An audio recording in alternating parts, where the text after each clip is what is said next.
వారాలు దాటిపోయి 4వ వారంలోకి ఆల్రెడీ ప్రవేశించాం. సో వ్యవసాయ శాఖ అఫీషియల్ రిపోర్ట్ కూడా మన 24వ తారీఖు నాటికి వచ్చిన రిపోర్ట్ ప్రకారం తీసుకుంటే రాష్ట్రంలో 24వ తారీఖు నాటికి నార్మల్గా కురవాల్సిన వర్షపాతం 78.7 మిల్లీమీటర్లు, కురిసింది 58.4 మిల్లీమీటర్లు, -25.8% డీవియేషన్లో ఉంది, డెఫిసిట్ రెయిన్ఫాల్లో ఉంది అని చెప్పి వ్యవసాయ శాఖ అఫీషియల్ రిపోర్టే. దీంట్లో 3 జిల్లాలు ఎక్సెస్, అంటే నంద్యాల, ఎన్టీఆర్, అనంతపురం ఎక్సెస్ జిల్లాలు, 12 జిల్లాలు నార్మల్, 11 జిల్లాలు డెఫిసిట్ రెయిన్ఫాల్. కానీ ఏపీడబ్ల్యూఆర్ఐఎంఎస్ అని Andhra Pradesh water resources information and management system, ఇది అఫీషియల్ వెబ్సైట్. ఈ అఫీషియల్ వెబ్సైట్ ప్రకారం తీసుకుంటేనేమో జూన్ నెల 1వ తారీఖు నుంచి 26వ తారీఖు ఇవాళ మార్నింగ్ వరకు కురవాల్సిన వర్షపాతం 30.1 మిల్లీమీటర్లు, కురిసిన వర్షపాతం 28.7 మిల్లీమీటర్లు, అంటే కేవలం 1.4 మిల్లీమీటర్ డెఫిసిట్ మాత్రమే ఉంది. అంటే ఈ జూన్ నెలలో వర్షపాతం బాగానే ఉన్నట్టుగా లెక్క.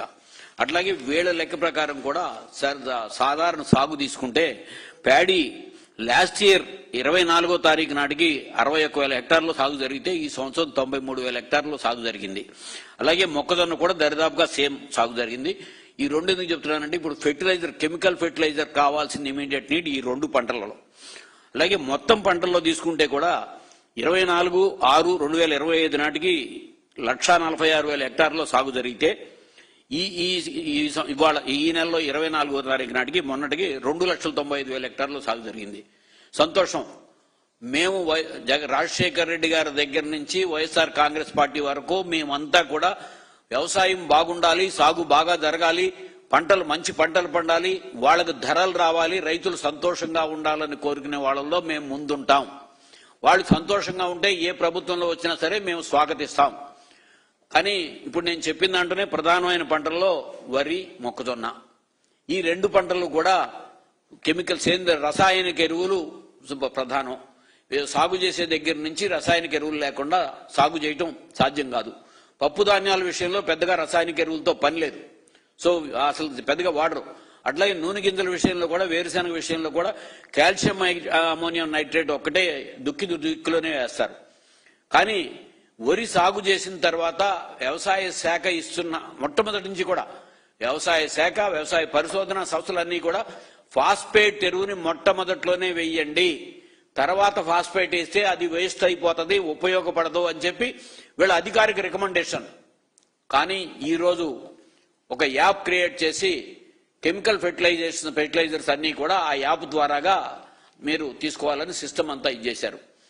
సో అది ఇవాళ యాక్చువల్గా ఇవాళ ఇప్పుడున్న సిస్టంలో అందరూ ఫోన్పే చాలా బ్రహ్మాండంగా వాడుతున్నాం, చాలా ఎక్కువ మంది వాడుతున్నాం కదా. 24వ తారీఖు సాయంత్రం నాడు ఇది నా పర్సనల్ కేసు. నేను లింగంపల్లి రైల్వే స్టేషన్ దగ్గర దిగాను. ఫోన్పే చేయడానికి చేసుకుంటే ఆ QR కోడ్ స్కాన్ అవటలా, అతను ఇచ్చింది నా ఫోన్లో. 3 సార్లు స్కాన్ చేశాను, స్కాన్ అవటలా. చివరికి అతనికి 170 రూపాయలు ఇవ్వాలి. నేను 500 రూపాయలు నా జేబులో ఉంటే చిల్లర లేదు ఇచ్చాను. సార్ నా దగ్గర చిల్లర లేదు, నేను ఫోన్పే రిటర్న్ చేస్తానని చెప్పి 370 రూపాయలు నాకు రిటర్న్ చేశాడు. అతని ఫోన్లో సెంట్ చూపిస్తుంది, నా ఫోన్లో రిసీప్ట్ చూపించట్లా. సో ఎంతసేపు నేను అక్కడ వెయిట్ చేయాలి? ఇది నాకు హైదరాబాద్లో ఈ మధ్యకాలంలో హైదరాబాదు సిటీలో సో నెట్వర్క్స్ లో అని చెప్పి సో ఫోన్పేలో వెళ్ళని పరిస్థితి హైదరాబాద్ సిటీలోనే చూపిస్తా ఉంటే ఇవాళ దీని ద్వారాగా కెమికల్ ఫెర్టిలైజర్స్ అన్ని మీరు కొనుక్కుంటారని చెప్పి చెప్పడం, గ్రామాల్లో కూడా వ్యవసాయం ఉన్న ఇంటీరియర్ గ్రామాల్లో ఇప్పటికీ ఎక్కడో ఉన్న సరైన రహదారులు లేని ఏజెన్సీ ప్రాంతాల్లో ఇది అంటే వ్యవసాయం చెయ్యమంటున్నామా లేకపోతే అసలు వ్యవసాయాన్ని మానేయమంటున్నామా? రసాయనిక ఎరువులు లేకుండా ఈ 145 కోట్ల జనాభాకి తిండి పెట్టడం అనేది అసాధ్యం. సో చాలా క్లియర్ గా చెప్తున్నాం, సేంద్రియ సాగుకి మేము ఎప్పుడూ వ్యతిరేకం కాదు. నేను 20 సంవత్సరాల నుంచి సేంద్రియ సాగు చేస్తున్నాను, అనేక సార్లు చెప్పాను. ఎకరంతో మొదలయ్యాను. పాలేకర్ విజయవాడ వచ్చి మీటింగ్ పెడితే ఆ మీటింగ్ దగ్గర నుంచి చూసి నేను ఎకరంతో మొదలై 5 ఎకరాలకు వెళ్ళి తిరిగి 60 సెంట్లు నా ఇంట్లో కావాల్సిన వరకే నేను పండించుకుంటున్నా. సేంద్రియ సాగు ఎప్పుడూ కూడా ఉత్పత్తి వ్యయం తక్కువ కాదు, క్వాలిటీ దిగుబడి వస్తుంది. అంటే పురుగు మందు అవశేషాలు లేని, కానీ వాటికి అధిక ధరలు ఇచ్చి ఎక్కడ తీసుకుంటున్నాం? మనం ఏమైనా మిడ్ డే మీల్స్ లో తీసుకుంటున్నామా, లేకపోతే ఎండోమెంట్స్ లో పెట్టే మధ్యాహ్న భోజనాల్లో తీసుకుంటున్నామా, లేకపోతే ఎన్టీఆర్ అన్న క్యాంటీన్లో తీసుకునే దగ్గర ఏమైనా ధరలు ఇచ్చి తీసుకుంటున్నామా? ఎక్కడా తీసుకోవట్లేదు కదా. తీసుకున్నప్పుడు వాళ్ళు 18 లక్షల ఎకరాల్లో సేంద్రియ సాగు జరుగుతుందని చెప్పి ప్రకటిస్తున్నారు. ఈ 18 లక్షల ఎకరాలకి మరి రసాయనిక ఎరువులు తగ్గాలి కదా. మరి మీ డిమాండ్, స్టేట్ డిమాండ్ ఎందుకు తగ్గట్లా అంటే ఇది బూస్టప్. ఎక్కడా కూడా ఏదో కొద్దిగా జరిగేదాన్ని దాన్ని చూపించి వాస్తవాలకు అతీతంగా కేంద్ర ప్రభుత్వం అలాగే ఉంది, రాష్ట్ర ప్రభుత్వం అలాగే ఉంది. అలాగే ఇవాళ అంటే రసాయనిక ఎరువులకు ఇచ్చే సబ్సిడీ పెరిగిపోతుంది, ఇది రైతులకు పెరిగిపోతుందని మాట్లాడుతున్నారు. డైరెక్ట్ గా నేను ఇప్పుడు కేంద్ర రాష్ట్ర ప్రభుత్వాలకి చేస్తున్న నా డిమాండ్, నా విజ్ఞప్తి కూడా అది మాకిస్తున్న సబ్సిడీ కాదు, అది రైతులకు ఇచ్చే సబ్సిడీ కానే కాదు. అది సబ్సిడీ ఇవ్వకపోతే కన్జ్యూమర్ ప్రైస్ ఇండెక్స్ పెరుగుతుంది. ఫుడ్ గ్రెయిన్స్ లో ఆహార ధాన్యాలు కానీ, పప్పు ధాన్యాలు కానీ, నూనె గింజలు కానీ ఇవన్నీ పండించిన సరసమైన ధరలకు వినియోగదారుడికి అందించడం కోసం, ఉత్పత్తి వ్యయాన్ని నియంత్రణలో ఉంచడం కోసం ఇస్తున్న సబ్సిడీ అది.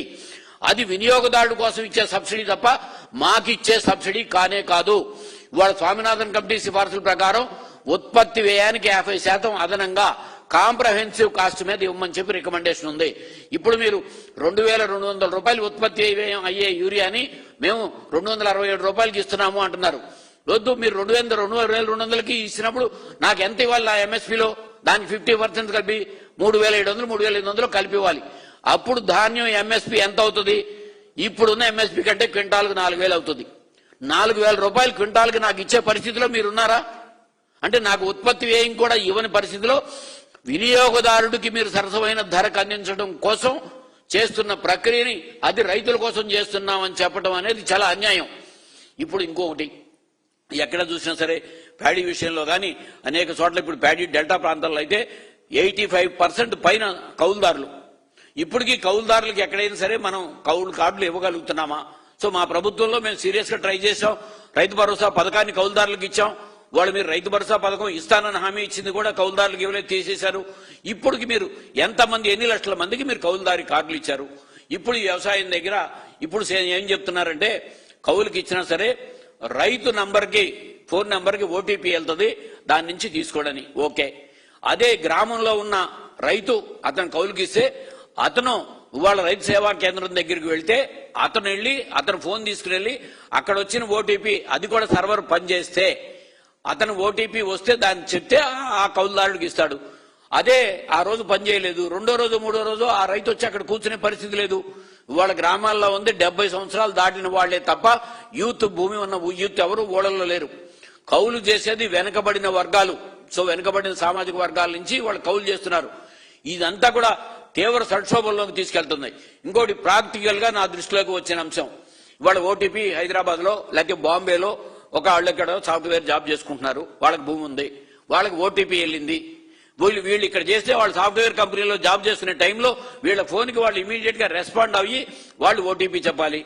వాళ్ళకి మనమే ఇవాళ ఈ సైబర్ క్రైమ్స్ విషయంలో ఓటీపీలు చెప్పొద్దు, మీకు వచ్చే ఓటీపీలతో చాలా ప్రమాదం ఉందని ఒక పక్కన మనమే ప్రచారం చేస్తున్నాం. వాళ్ళు చాలా క్లియర్ గా ఓటీపీ కోసం మాకు చేసేటట్టయితే మేము అసలు కెమికల్ ఫెర్టిలైజర్ ఇవ్వము, లేకపోతే మా భూమిని వదిలేయమని ప్రాక్టికల్ గా నేను నిన్న గోదావరి జిల్లాలో రైతులు చెప్పిన మాట నేను చూశాను. అంటే దీని మూలంగా ఇది ఏమి జరగబోతుందంటే కౌలు చేసే వ్యవస్థ మొత్తం, కౌలుదారులు మొత్తం భూమిని వదిలేసే పరిస్థితికి తీసుకెళ్తే భూమి సాగు ఏరియా గణనీయంగా పడిపోయే పరిస్థితి. అది కూడా ఆహార ధాన్యాల ఉత్పత్తిలోనే. పప్పు ధాన్యాలు రసాయనిక ఎరువులు వాడని ప్రాంత ఆటల్లో కాదు, రసాయనిక ఎరువులు అవసరం. అది ఇన్ టైంలో మనం ఎప్పుడు కూడా అదును పొదును అంటాం వ్యవసాయానికి. అదునుకి దుక్కి దున్నాలి, పొదునుకి విత్తనం వేయాలి, పొదునుకి ఎరువు వేయాలి. సో అట్లాగే రెండోదేమో కాంప్లెక్స్ ఫెర్టిలైజర్, అంటే నత్రజని, ఫాస్ఫేట్ అండ్ పొటాష్, ఎన్పీకే 3 సమపాళ్లలో వాడాలి. ఫాస్ఫేట్ ఎరువుని ఒకే తడవ మొట్టమొదటిలోనే వాడమని చెప్పి పరిశోధనాలయాలు, వ్యవసాయ శాస్త్రవేత్తలు, వ్యవసాయ శాఖ మొత్తం చెప్తోంది. ఇప్పుడు